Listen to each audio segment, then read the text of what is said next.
It's happened a lot across the NHL this season, but when do you know that it's time to fire a head coach? We've got that and a lot more coming up on today's Locked On NHL podcast.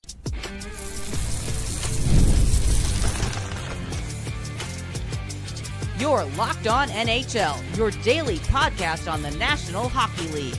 Part of the Locked On Podcast Network, your team every day.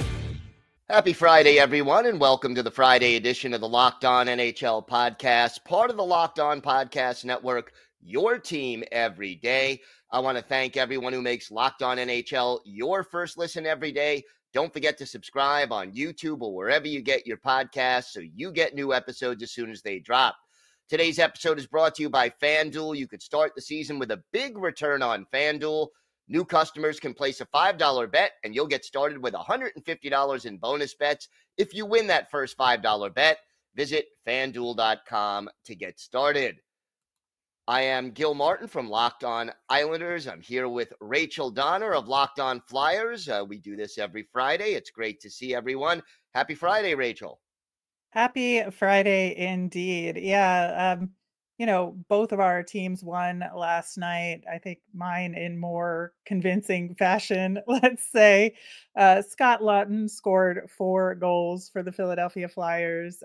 Hadn't had somebody do that in like 30 years. It was a good night for Scott Laughton, hence my, if you're watching on YouTube, Scott Laughton gritty collab tee today. But I think the real takeaway from that game was on the Detroit Red Wings side of things. And, is it time to fire Derek Lalonde as head coach of that team? And it's a real question. And the guys over at Locked On Red Wings, seem to be making the case for that, right? Yeah, it looks like they think it's getting close to that time. And let's see what they had to say. The Red Wings, the Flyers did not respect the Detroit Red Wings in this game. Like, they were not respect's not the right word. They were disrespectful.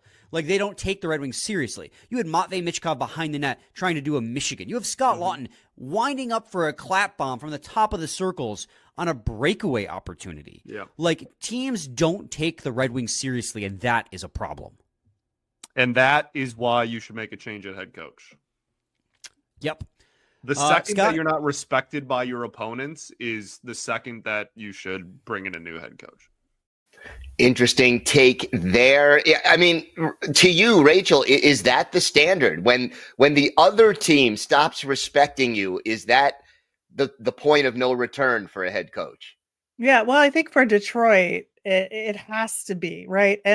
And that's where, this conversation gets interesting about when you fire a coach, because I think it can be different from team to team, but there also can be these guiding principles. And this is one of those scenarios where it's just that the team is not motivated to play at a certain level where other teams can just play with them out there on the ice and do those sorts of things. And, obviously covering the Flyers, I watched that entire game. And Detroit, like, the word lackluster does not do that game justice for them. Cam Talbot was literally the only Detroit Red Wings player to show up, in my opinion, for that game. And bless him for doing the best he could with trying to, keep his team in it, which they did up to a certain extent. But then you have Scott Laughton, of all people, who's barely scored all season long, getting, a really strong goal, 5-on-5, a shorthanded goal, which he and Travis Konechny have collaborated on shorthanded goals a lot over the last 2 seasons. Not as much this season, but they sure as heck got one last night. And, when somebody can pick things back up again like that the Flyers did, and we all know, like, the Flyers are not like a top team in this league. Not world beaters.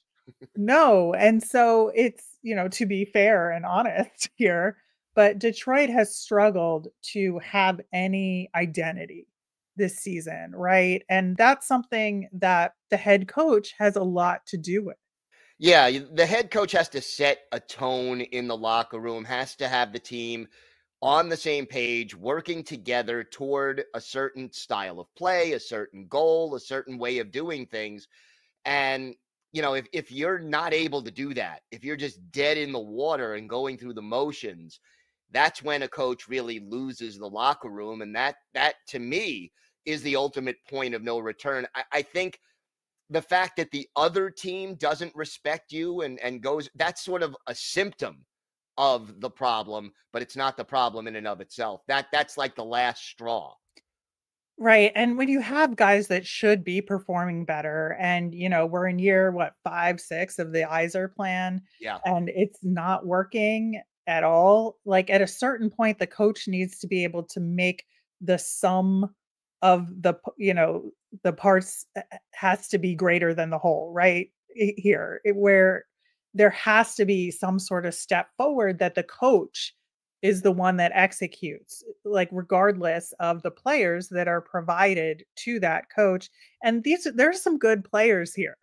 It's Yeah. not like Detroit doesn't have talent. And, you can't expect Dylan Larkin to do everything for this team. You can't expect Moritz Seider to be the entire blue line for this team without the coach putting together a system that allows Detroit to stay in games.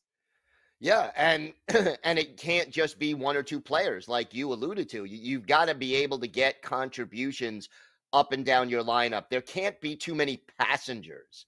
And you've got to have if you're dressing 18 skaters, you've got to have at least 15 or 16 of them really contributing and giving you at least an effort, because in this league, very few teams are good enough to skate by and win consistently if they're not all rowing the boat, so to speak.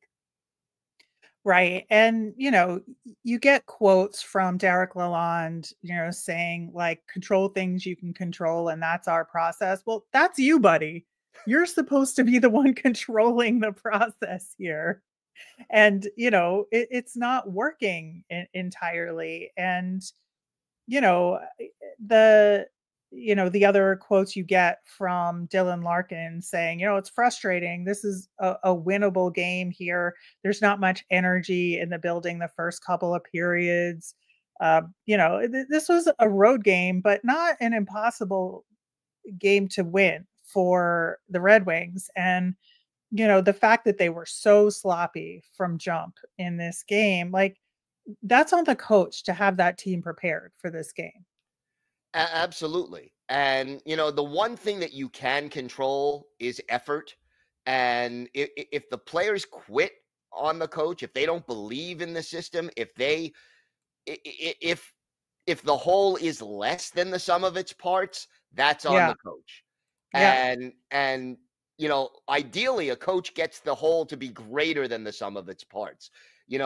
You mix two things together that in and of themselves may not be so tasty, and you make a really good meal out of it because you know how to mix it right. Well, the coach has to bring out the best in everyone, and if they're not able to do that, then you've lost the room. Right. So then the question becomes, like, do the Detroit Red Wings fire Derek Lalonde? Like, is he getting that phone call right now as we're recording this show? Or do you give it more time? How much more time do you have at this point, I guess, is the question, because you look at the standings. If you're the Detroit Red Wings, I love the way they do these standings and the loser points and everything else in the NHL. So right now, the Red Wings are 6 points out of the last wild card, and they have a game in hand on the Flyers, who are the final wild card if the season ended today.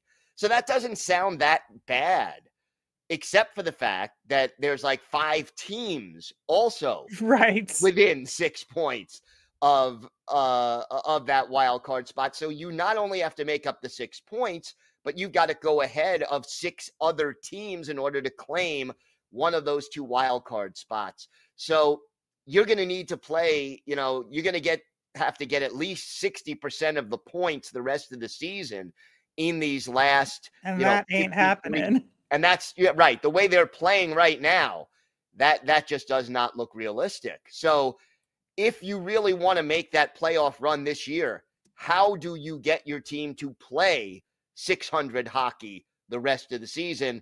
And if your coach and your system is not going to get you there, then you have to make a change.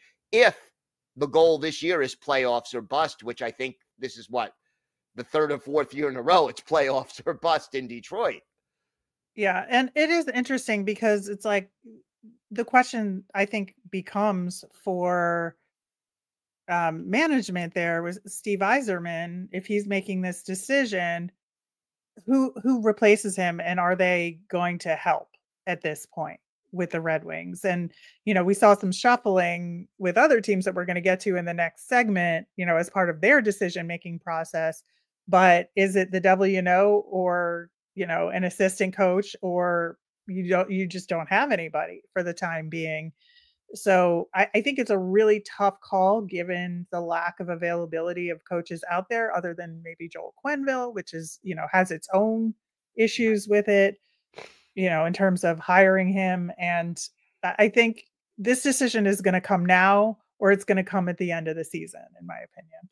Yeah, I would think if you want to salvage this season and you think you need to change coaches to do it, you got to do this before New Year's, I would think. Yep, absolutely. Well, we've got a lot more to discuss about coaching and coaching changes. We'll have that plus the Nashville Predators avoid a franchise record losing streak. We've got all that and more coming up on today's Locked On NHL podcast. Today's episode is sponsored by Prize Picks, and if you love sports, you're going to love Prize Picks. It's the best place to turn your sports knowledge into real money. Whether it's hockey, football, or any other of your favorite sports, Prize Picks makes it easy to get in on the action, and here's why you need to get started today. You can win up to 200 times your money on Prize Picks, and you can get $50 instantly when you play that first $5 lineup. There's no need to win. That $50 is guaranteed.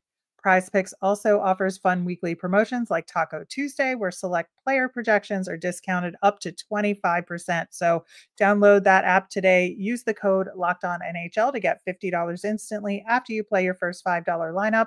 That's right, $50 instantly. Prize Picks, run your game. Today's episode is also brought to you by FanDuel. Get ready to tackle the NFL action with FanDuel, America's #1 sportsbook. Because right now, new customers can bet $5 and get $150 in bonus bets if you win that first $5 bet. The FanDuel Sportsbook app gives you everything you need to place live bets on the NFL, all in one place. So when you get a hunch in the middle of the game, you could check out the latest stats, view live play-by-play, and so much more, all on the same page where you place your bets. And hockey fans, use your knowledge of the game of hockey and your favorite team to find exciting bets on FanDuel. Just visit FanDuel.com to join today. You'll get started with $150 in bonus bets if you win your first $5 bet. That's FanDuel.com. FanDuel.com. Never waste a hunch and make every moment more with FanDuel, an official sportsbook partner of the NFL. So, looking around the league, these coaching changes, what distinguishes, when it's time?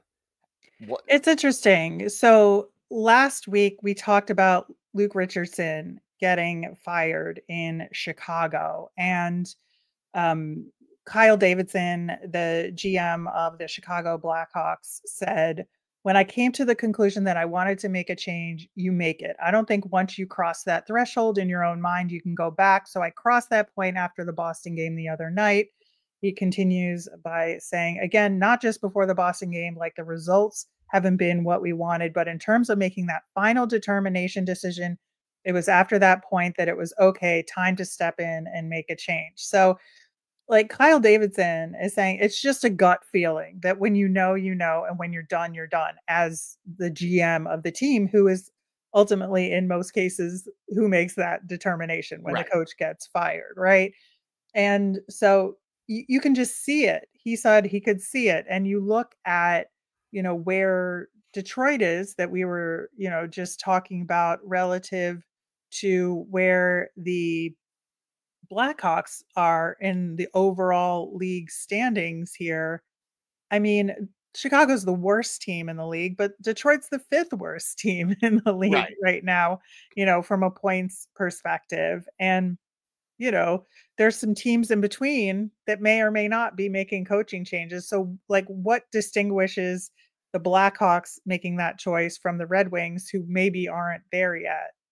Yeah, I mean, you also have to consider that the Blackhawks and the Red Wings are in different positions in their evolution. The Yeah. Blackhawks are still in the sort of second stage, maybe, of a big rebuild where they've accumulated some of those top picks and prospects, but now those guys have to mature and grow, and you got to find out who the players are and who the passengers are, that, guys who are just going to be transitory.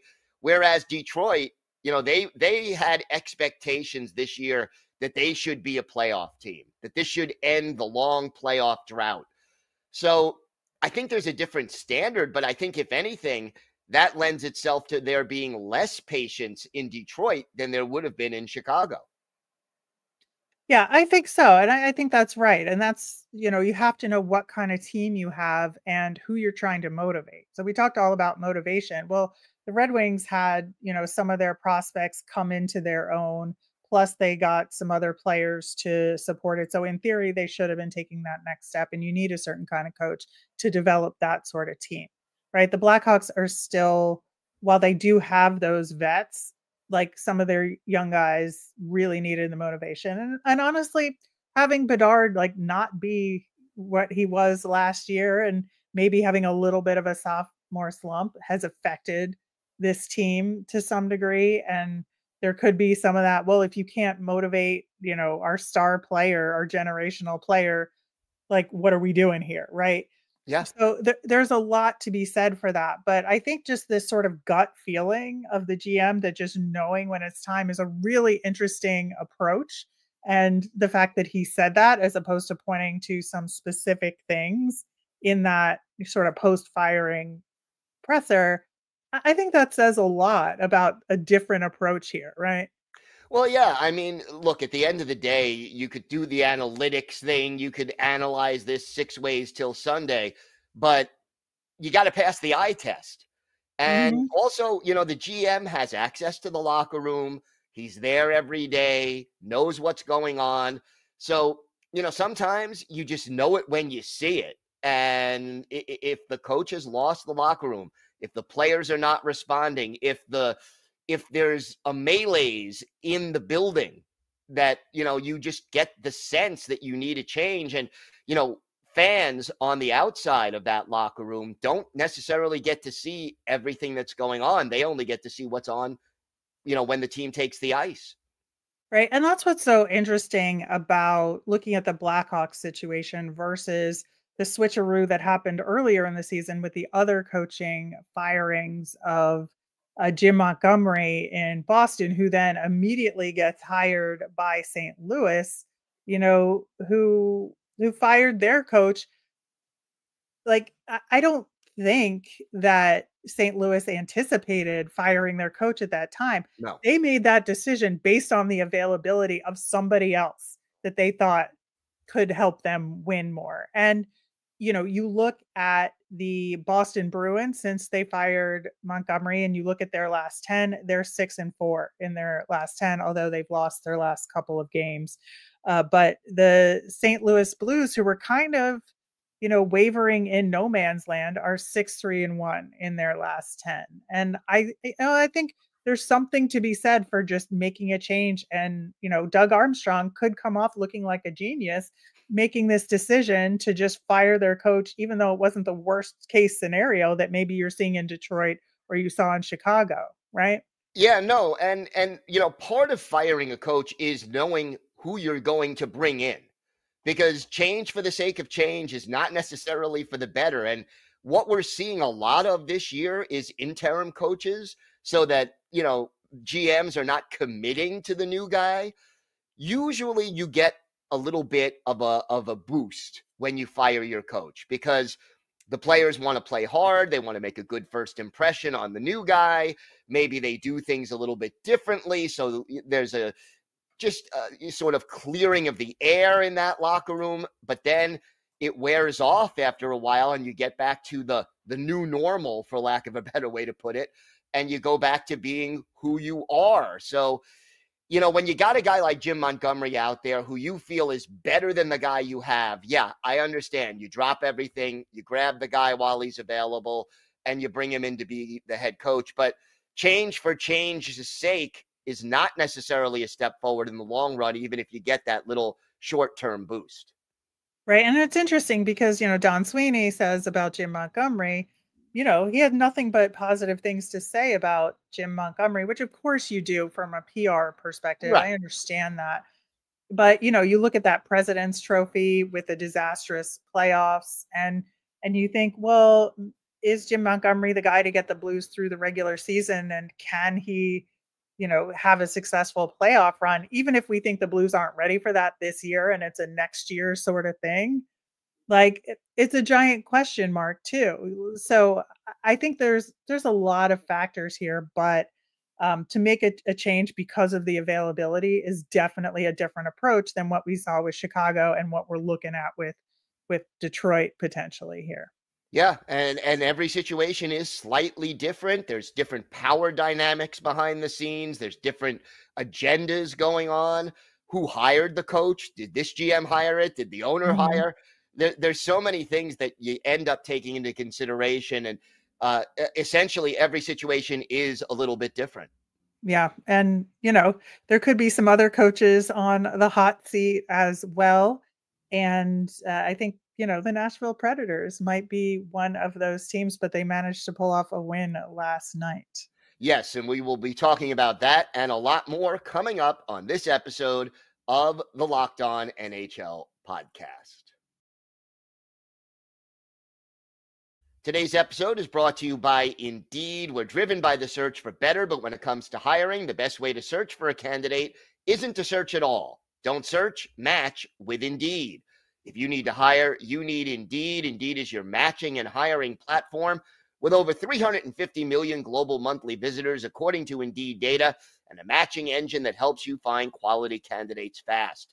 Ditch the busy work. Use Indeed for scheduling, screening, and messaging so you can connect with quality candidates faster. Join more than 3.5 million businesses worldwide that use Indeed to hire great talent fast. And listeners of this show will get a $75 sponsored job credit to get your jobs more visibility at Indeed.com/lockedon. Just go to Indeed.com/lockedon right now and support our show by saying you heard about Indeed on this podcast. Indeed.com/lockedon. Terms and conditions apply. Need to hire? You need Indeed. So the Nashville Predators avoided a franchise record losing streak, came up with a surprisingly well-played win over the Dallas Stars. Not what we expected. Let's hear what our hosts had to say about that. The Nashville Predators finally broke a franchise-tying 8-game losing streak with a 4-1 win over the Dallas Stars on the road. Just as shocking as getting the win is the way the Predators had to do it. They had to do it without captain Roman Josi and with goaltender Juuse Saros sitting out. They have been Nashville's best players so far this season. Look, Nashville has struggled to score goals this season, but the biggest storyline of this win was all about defense. The blue line was held together by veterans Luke Schenn and Brady Shea, with 4 other defensemen who have just a combined 227 NHL games between them. Justus Annunen gave up just 1 goal on 38 Dallas shots, and that performance will likely make Preds fans feel a little bit better about parting ways with another young goalie back in August. It was a big win for Nashville against a strong Central Division rival, but it is going to be a big challenge to build on this as they face Colorado on Saturday night. They will likely again be without their captain, but hey, maybe this is the start of this Predators team turning a corner. All right, thanks to Ann Kimmel from Locked On Predators for that. And Rachel, your thoughts about the Preds ending that franchise-tying 8-game losing streak? Yeah, it was a tremendous effort by the Nashville Predators. And I think, you know, Ryan O'Reilly coming back from injury and scoring 2 goals in that game could be a thing that sparks this team to break out of this doldrums that they've been and maybe allow them to start scoring some more goals. Steven Stamkos, once again, only had a secondary assist in that game. And he's like definitely one of those guys that needs to, start scoring more. But, other than in these last like little stretch here, the Predators haven't really had that many man games lost to injury. So there hasn't been that excuse. Now, it was interesting that with those high profile injuries, Roman Josi has been carrying this team, right? And so for him to be out and for them to finally get that win was certainly something. But, Andrew Brunette is one of these coaches that's kind of been on the hot seat for this season, given that, right now, based on points alone, the Nashville Predators are the second worst team in the NHL right now, 2-5-3 in their last 10. And they've, to her point, continued to struggle scoring goals. Their goal differential is a -25 at this point in the season, which is not the worst in the league, surprisingly. It's up there or down there, I guess, depending on how you want to phrase it. And, Yeah. I think with Barry Trotz sitting there in the GM position as a former coach, like what could he be thinking about Andrew Brunette and timing and all of this? Or is he more willing to give Andrew Brunette like a longer leash because he knows what it's like to be a coach? Yeah, that's and is he even tempted to say, "Hey, I could do this better," or "I know someone who could do this better"? But yeah, I mean, the thing about Nashville, they really changed their approach this offseason, bringing in a lot of big name free agents. They won the headline battle in July. That they were one of the teams that really did that. If you would have told me before the season that 30 games in, Steven Stamkos is on pace to get about 40 points on the season, I don't know how many people would have believed that. That certainly has been a major disappointment. I don't know where you go from here if you're the Nashville Predators. Barry Trotz has mentioned making changes before Christmas if the team doesn't pick things up, but we don't know what that means. Does that mean just bringing up some guys from your AHL farm club? Does it mean making trades? Does it mean firing your coach? A lot of question marks out there, but the key for Nashville now is to start stringing together a few of these wins.